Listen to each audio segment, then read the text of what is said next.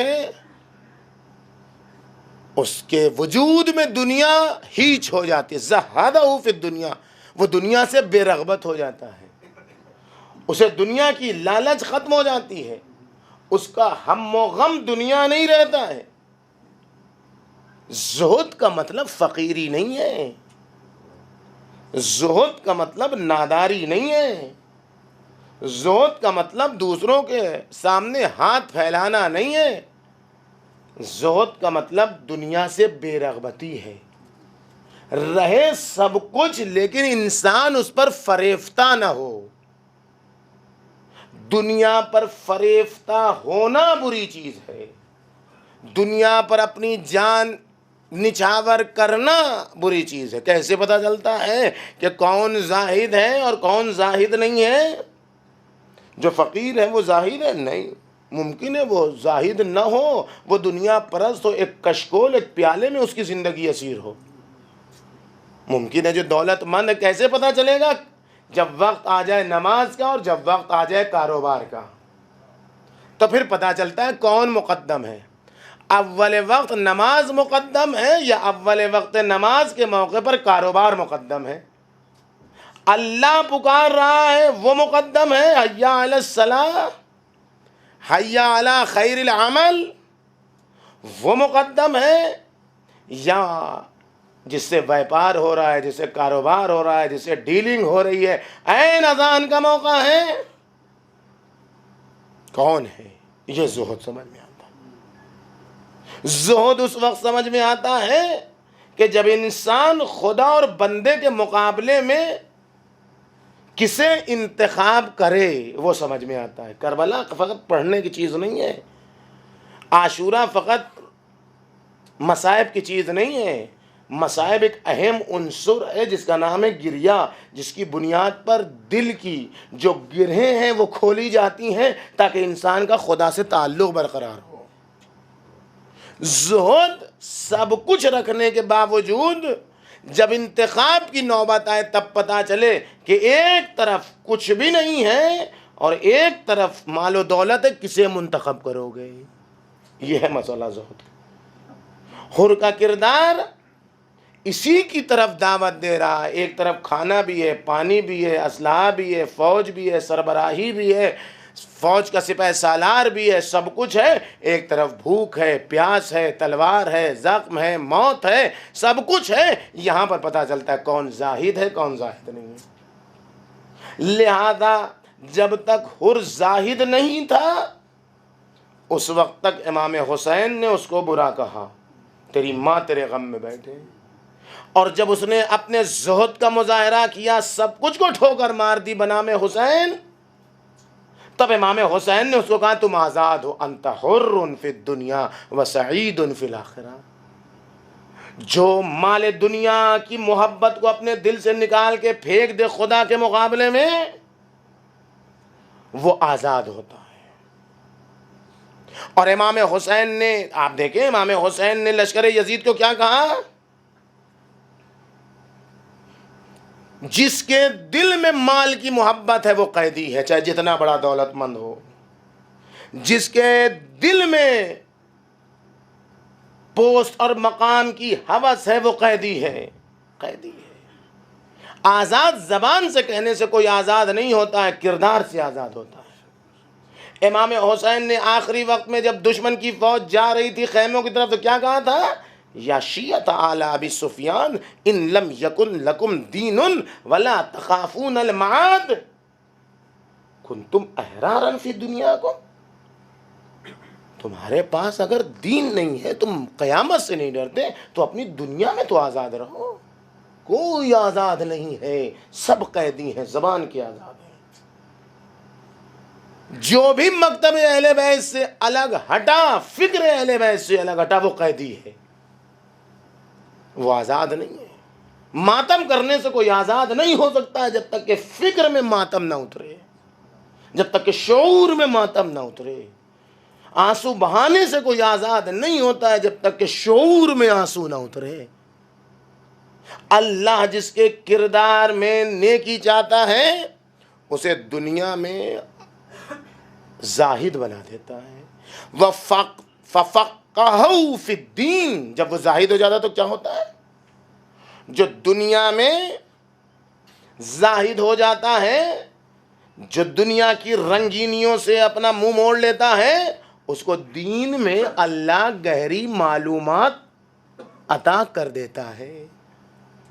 وَبَصَّرَهُ عُيُوبُهَا، اور وہ اپنے عیبوں کو دیکھنے لگتا ہے۔ جب تک زاہد نہیں ہوتا ہے، جب تک دنیا پر فریبتا رہتا ہے، اس کو دین کی گہری معلومات نہیں ہوتی ہے۔ وہ دوسروں کے عیبوں کو تلاش کرتا ہے جو زاہد نہیں ہوتا ہے۔ وہ ہمیشہ دوسروں کی طرف نگاہ کرتا ہے، وہ اس کی مثال مکھی کی مثال ہوتی ہے۔ وہ گندگیوں پر بیٹھنے کا عادی ہوتا ہے، وہ ہر ایک کی تلاشی لیا کرتا ہے، بس اپنی تلاشی نہیں لیتا۔ وہ ہر ایک کی برائیوں کو تلاش کرتا ہے، چھوٹی بڑی برائیوں کو، اپنی برائیوں کو نہیں دیکھتا ہے۔ لیکن جیسے ہی اللہ کسی کے سلسلے میں نیکی کا ارادہ کر لیتا ہے، ویسے ہی اسے زاہد بنا دیتا ہے، دنیا کی رنگینیوں سے بے رغبت بنا دیتا ہے۔ اور جب دنیا کی رنگینیوں سے بے رغبت ہو جاتا ہے تو اللہ فوراً اسے دین کی گہری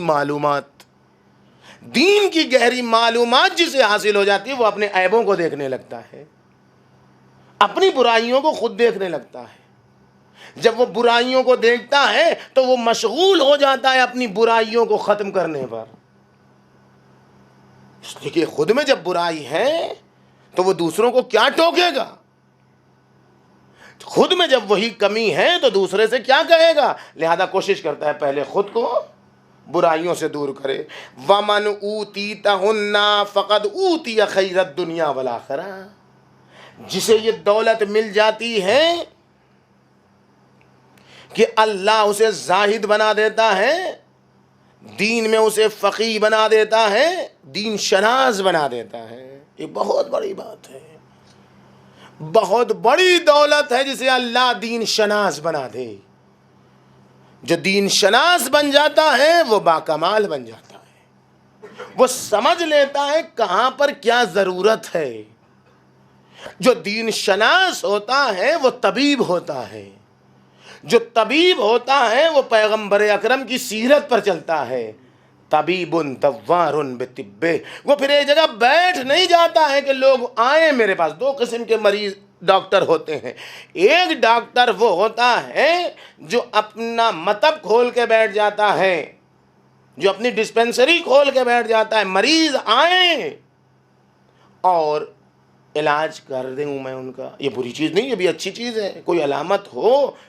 لیکن بعض موقعوں پر ایسا ہوتا ہے کہ مریض کو مرض سمجھ ہی میں نہیں آتا ہے، مریض سمجھ ہی نہیں پاتا ہے کہ میں مریض ہوں۔ اسے کسی حاذق طبیب کی ضرورت ہے کہ جو اسے سمجھائے کہ بھائی تم مریض ہو۔ تو جو دین شناس ہوتا ہے وہ پیغمبر اکرم کی طرح ہوتا ہے، طبیب دوار۔ وہ اپنی طبابت کا صندوق خود لے کے گھوما کرتے تھے، مریضوں کو تلاش کرتے تھے، اور جس مریض کو جیسی ضرورت ہوتی تھی اس مرض کے مطابق اس کا علاج کرتے تھے۔ اگر کوئی مریض ایسا ہے کہ جس کو پیسے کی ضرورت ہے تو اسے پیسہ دے کر آزماتے تھے۔ نبی اللہ میں فقیر ہوں، مجھے 1 درہم دے دیجیے، کہا یہ لو، گیا خوب کمایا۔ نبی کا دیا ہوا پیسہ اس میں برکت نہ ہوگی تو کس میں برکت ہوگی بھائی؟ نبی 1 درہم دے دے تو آپ تو قیامت ہو گئی، دن دونی رات چوگنی۔ اب جب ترقی ہوگی تو مسجد کہاں؟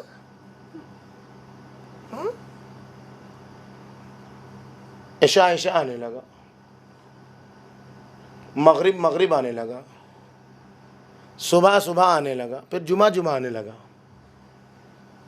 پھر عید آنے لگا۔ نبی نے کہا کیا بھائی مسجد تم سے غائب ہو گئی؟ کہاں؟ ارے نبی اللہ آپ کی دی ہوئی برکت، میں نماز پڑھتا ہوں حضور، میں حضور نماز نہیں چھوٹتی ہماری، لیکن اب کاروبار اتنا ہے گننے کا موقع نہیں، چاروں طرف تو پھیل گیا آپ کے 1 درہم سے۔ اچھا تب تو تمہارا کام ہو گیا۔ اب طبیب دوار بطبہ، اب اس کو بتانا ہے کہ دیکھو مال تمہارے لیے نہیں ہے، دولت تمہارے لیے نہیں۔ کہا بھائی وہ درہم مجھے دے دو۔ مریض کے مرض کو پہچان رہے ہیں، یہ کس چیز سے ٹھیک ہوگا، اس کا علاج کیسے ہوگا۔ اب جو اس نے دے دیا تو اب پھر تجارت گرنے لگی، اب گرتے گرتے وہ مسجد میں دکھائی دینے لگا، پھر وہی حالت ہو گئی جیسی تھی۔ کہا نبی اللہ مجھے پھر وہ 1 درہم دے دیا۔ کہا نہیں اب نہیں تمہیں۔ وہ فقیری جو اللہ سے قریب رکھے بہتر ہے اس دولت سے جو اللہ سے دور کر دے۔ زہد یہ ہے جو انسان کو آگے بڑھاتا ہے، جو سب کچھ بھول جائے۔ انسان سب کچھ بھول جائے، کیا بھول جائے؟ سب کچھ بھول جائے، اس کی نگاہ میں فقط کیا رہے؟ مولا۔ جس کی نگاہ میں فقط اس کا مولا ہو، ہر حال میں مولا ہو، وہ وہی ہے۔ یہ درس کربلا کا درس ہے۔ اللہ دیکھیے، اللہ جس کے سلسلے میں خیر چاہتا ہے، اللہ جس کے سلسلے میں خیر چاہتا ہے اسے کیا دیتا ہے؟ پوچھیے۔ زہیرقین بھی تاریخ کا کردار ہے، عبید اللہ ابن حر بھی تاریخ کا کردار ہے۔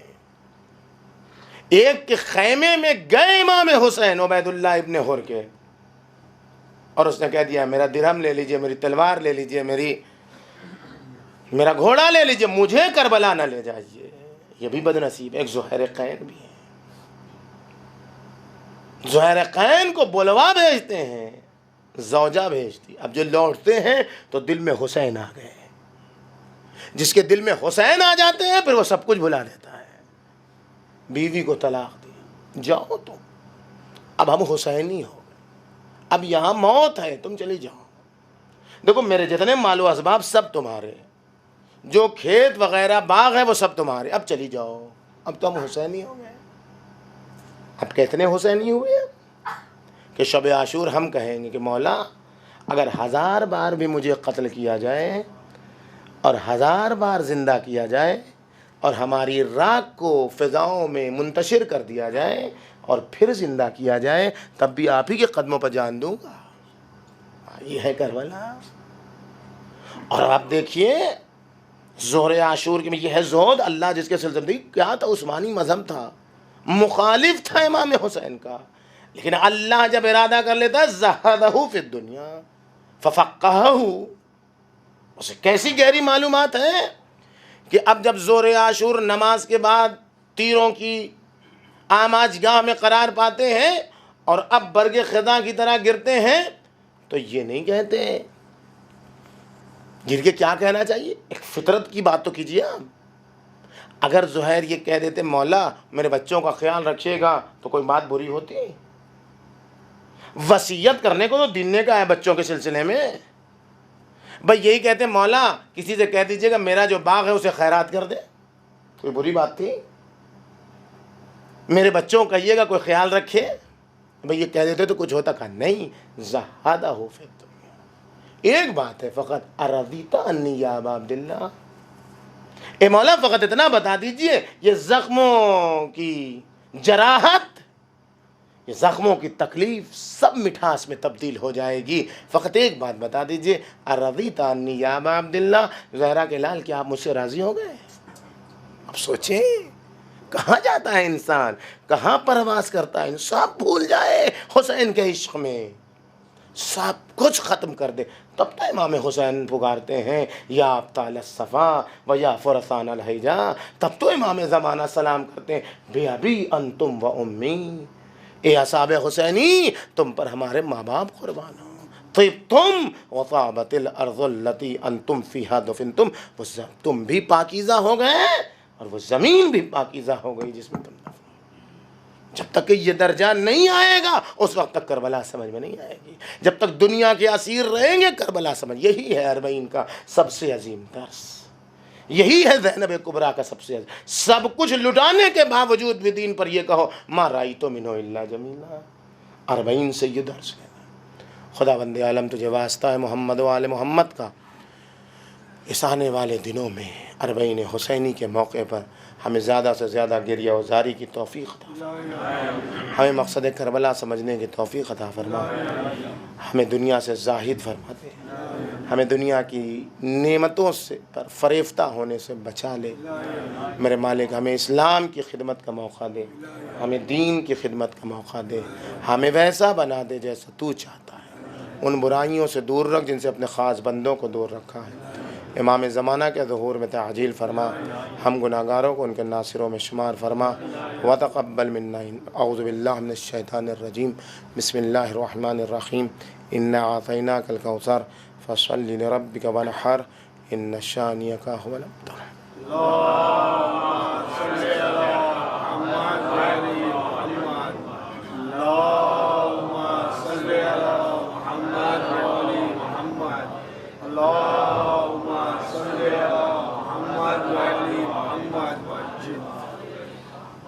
اعوذ باللہ من الشیطان الرجیم. بسم اللہ الرحمن الرحیم. الحمد للہ رب العالمین والصلاة والسلام علی اشرف الانبیاء والمرسلین سیدنا و نبینا و شفیع ذنوبنا مولانا سیدنا ابی القاسم محمد.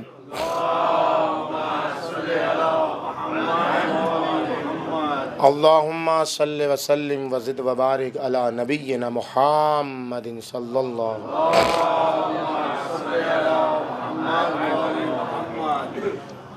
وعلی خلیفتہ و وصیہ و شفیعہ سیدنا و مولانا امیر المومنین علی بن ابی طالب.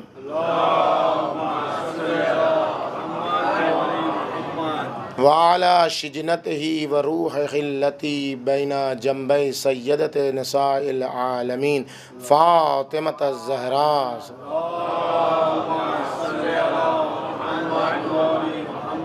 وعلى سبطي الرحمة وإمام الأمة الحسن والحسين سيد شباب أهل الجنة.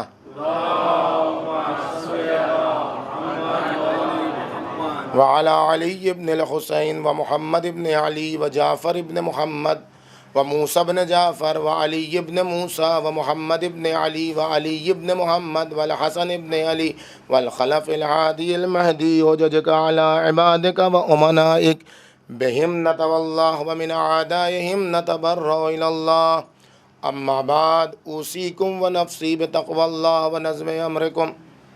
اس دوسرے خطبے میں بھی آپ کی خدمت میں اور خود اپنے آپ کو تقوی الہی اور نظم امور کی دعوت دیتا ہوں۔ اس زمانے میں ضرورت ہے اس بات کی کہ ہم اسی زہد کے نتیجے میں گہری معلومات دین کے سلسلے میں حاصل کریں اور ان لوگوں سے بھی آشنا ہوں جو دین کے مخالف ہیں اور جو دین کے دشمن ہیں۔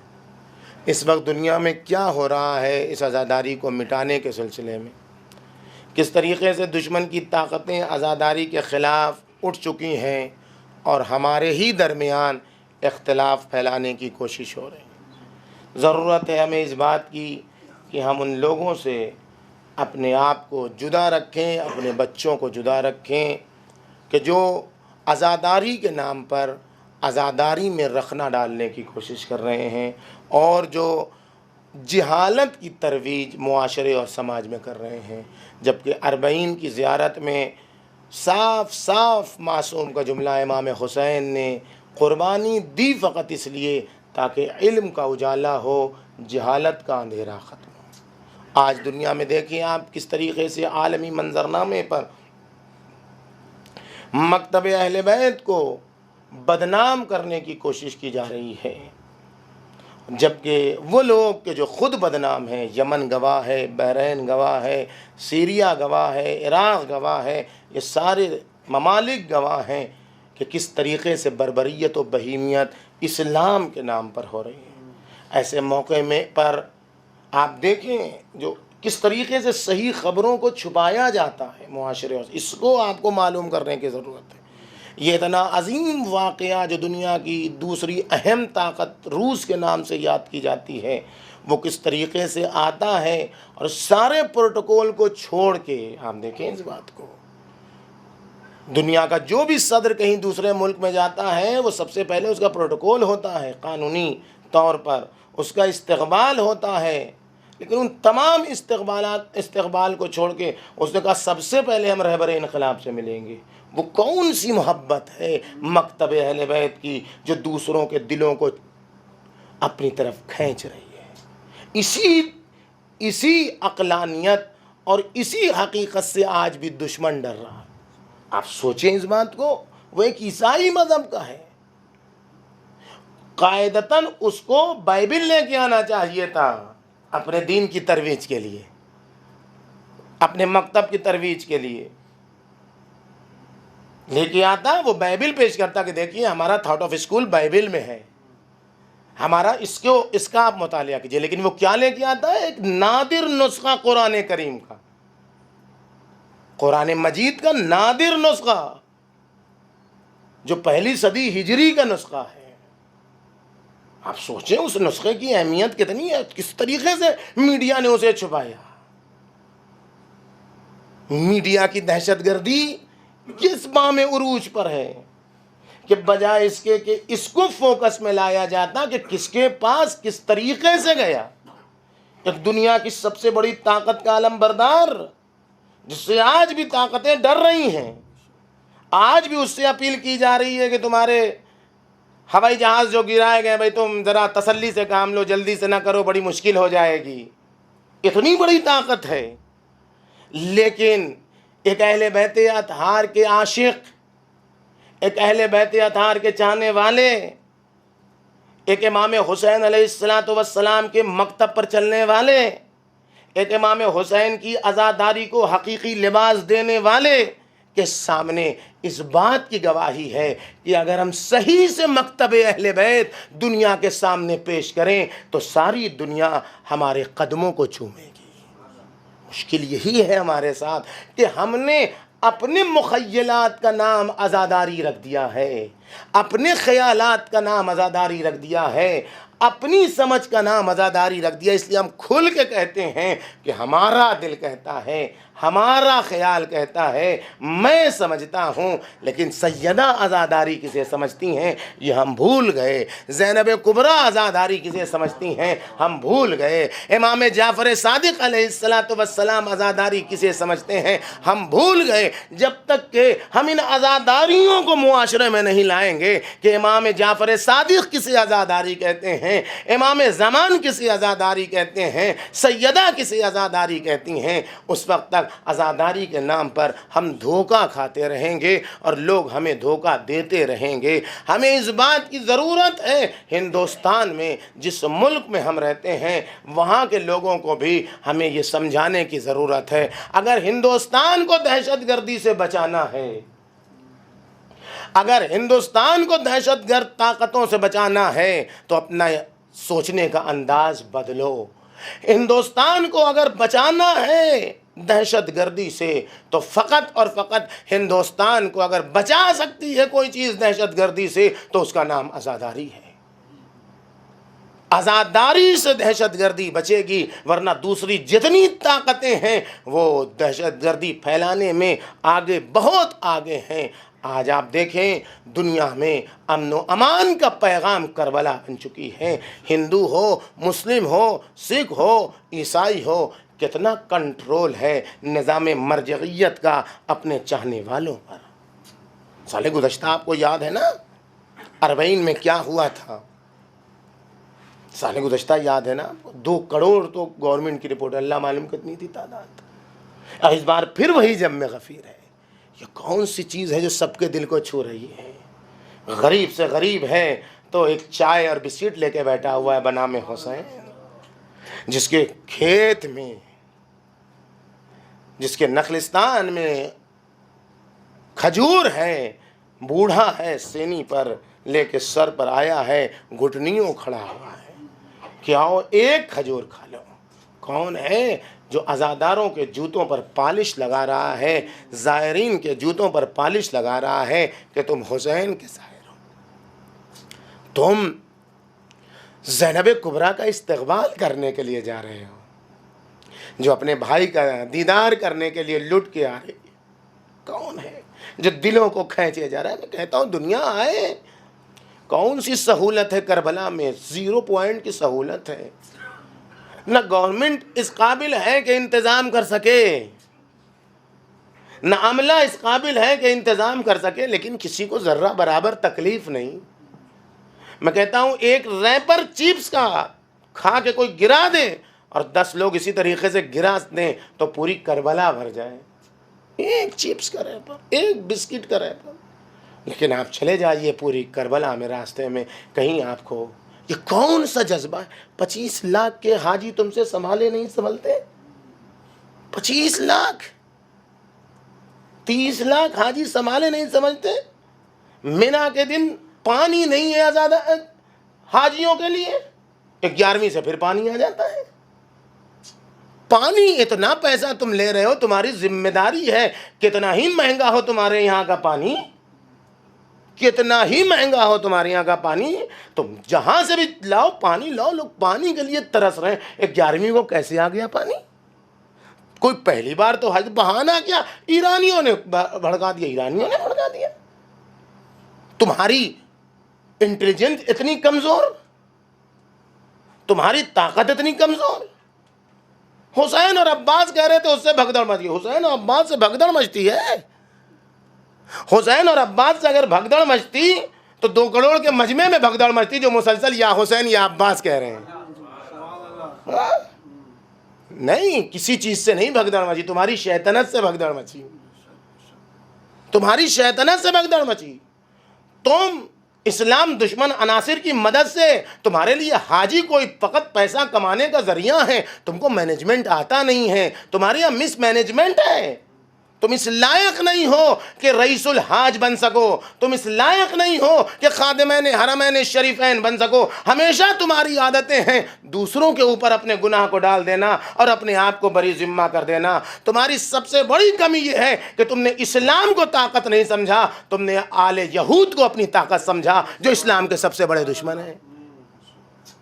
آؤ کربلا سے درس سیکھو کہ کچھ نہ ہوتے ہوئے بھی کوئی بھوکا نہیں رہتا، کچھ نہ ہوتے ہوئے بھی کوئی پیاسا نہیں رہتا۔ جسے تمہارے لوگوں نے پیاسا شہید کیا تھا، چوطرفہ راستے سے 500 کلومیٹر، 200 کلومیٹر، 300 کلومیٹر، 80 کلومیٹر سے لوگ پیدل آ رہے ہیں، لیکن کوئی ایسا نہیں ہے کہ جو بھوکا رہے، کوئی ایسا نہیں ہے کہ جو پیاسا رہے۔ بڑے بڑے دولت مند جوتا صاف کرنے کو اپنی فضیلت سمجھتے ہیں، امامہ بردار علماء جن کے سب ہاتھ چومتے ہیں، ہاتھ میں سیب لیے، ہاتھ میں پھل لیے، ایک چیز کھا لو تاکہ ہماری زیارت قبول ہو جائے، اس لیے کہ تم حسین کے۔